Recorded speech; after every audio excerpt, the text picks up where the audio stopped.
আসসালামু আলাইকুম। আশা করি সবাই ভালো আছেন।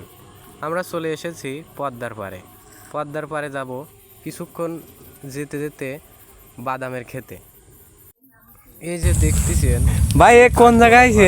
বাদাম তুলবি আর শাকশিলের গোয়া মারবি এখন। ও শাকশিয়াল শাকশিয়াল না পদ্মা পার হয়ে আফ্রিকার বন জঙ্গলে আইছি বাদাম তুলবে বাদাম খেতে যাচ্ছি। পেটের দায় আমরা অল্প কিছু বাল ফেলে দেবে। হ্যাঁ। পেয়ে যাব। দেখা যাক কি আসলে বাদাম কেমন, বাদামের ক্ষেত কত দূর। সব খালি লটা সহকারে ভিডিওটা কাশিয়া দেখেন বাদামের গাছ অনেক যে যেটা বলে তারা আজকে বাস্তবে দেখবেন।